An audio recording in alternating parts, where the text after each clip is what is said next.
My fellow Singaporeans, I'm making this video in particular for all of you who did not tune in to watch the Prime Minister's National Day rally speech.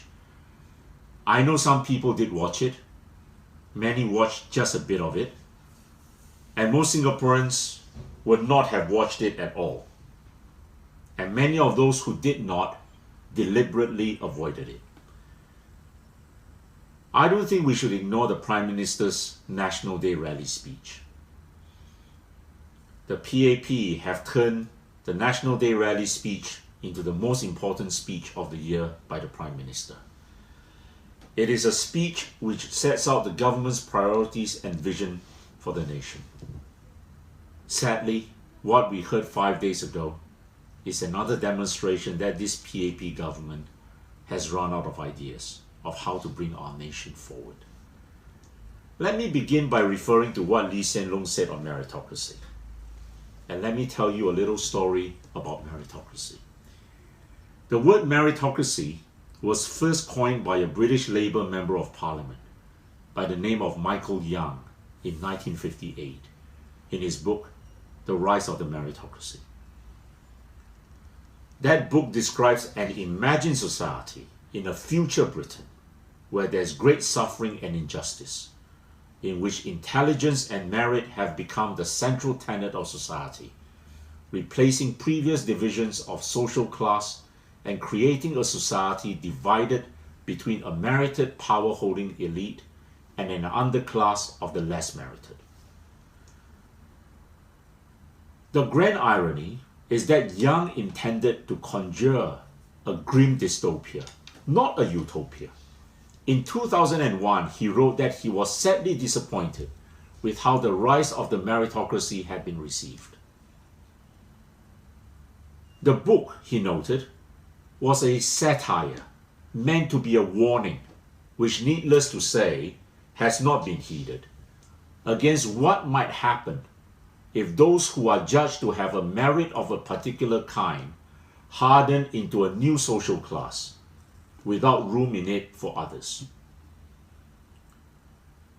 How ironic then that for decades the PAP have tried to drum into us this concept of meritocracy, when the person who invented the term attached no positive connotations to the concept. All he had for it was alarm and disdain. From the start, Young recognized the dangers of such a society. The first is that only a certain kind of merit would be celebrated, and it would be the kind favored and promoted by the establishment classes. Essentially, merit would be evaluated on a scoring system designed to favor the children of the privileged. And so the meritocracy would look very familiar to the class hierarchy it supposedly replaced.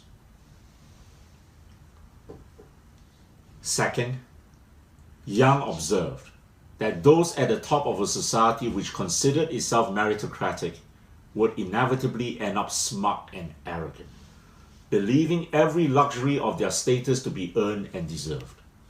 He foresaw the emergence of something like the divine right of kings, the divine right of the best to live the best lives. Instead of recognizing the obligations owed by all of us to society and to those less fortunate, meritocrats would shrug their shoulders at the poor, believing that after all, everyone's got what they deserve. And finally, Young warned us of the impact a meritocracy would have on those at the bottom of this ladder of human capability. It is unjust to live poor because you were born poor, and because the system is set up to preserve the hierarchies of class. But to live poor because society's rules have judged you and found you wanting, judged you to be without merit, that is to strip a person of all dignity. In Singapore, we have managed to generate every one of these problems in our most unequal society. We celebrate a certain kind of academic achievement, devaluing other talents that may lead to success. too many of our political and business leaders are indeed smug and arrogant.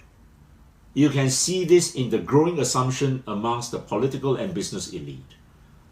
Instead of recognizing that their success is enabled by the masses who make up our nation, they tell themselves the lie that they are self-made, that their profits are driven exclusively by their own talent and judgment.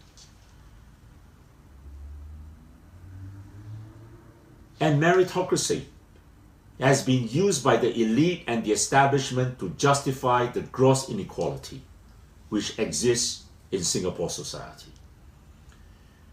Worst of all, many Singaporeans are acutely aware that under the PAP government, there is no such thing as meritocracy. They preach democracy, but they do not practice it.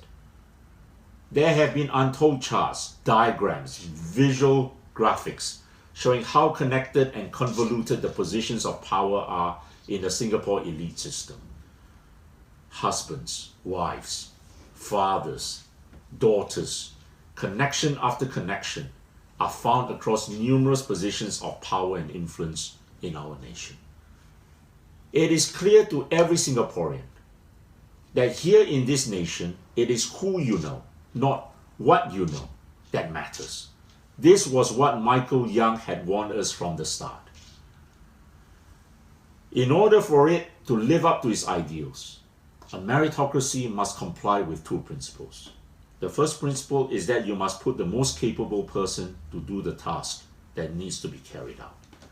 And the second principle is that there must be a process that ensures that performance is rewarded and failure punished.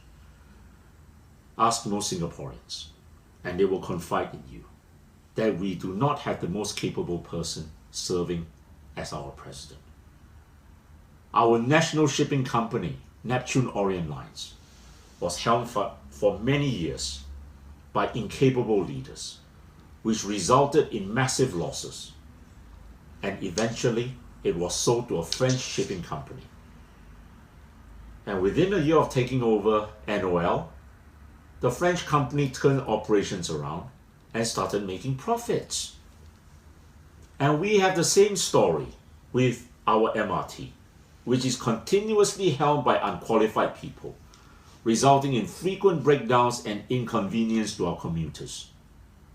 And our ministers never have to take responsibility and resign, even when there are disgraceful episodes such as major health data breaches and multiple deaths of our national servicemen. In Taiwan, the defense minister resigned after one soldier died in peacetime training. So it is a case of the elite and the establishment protecting its own people. Again, the very danger that Michael Young warned us about in this flawed concept of meritocracy. Instead of continuing with the delusion that we live in a meritocratic society, what we must all work towards and bring about is a fairer, more equal and decent society. A decent society where the worth of every Singaporean is valued and every drop of Singaporean talent is developed. And we do that by always putting people first. The PAP have become the party of the elite. We in the People's Voice are the champions of the middle class and all those who aspire to the middle class.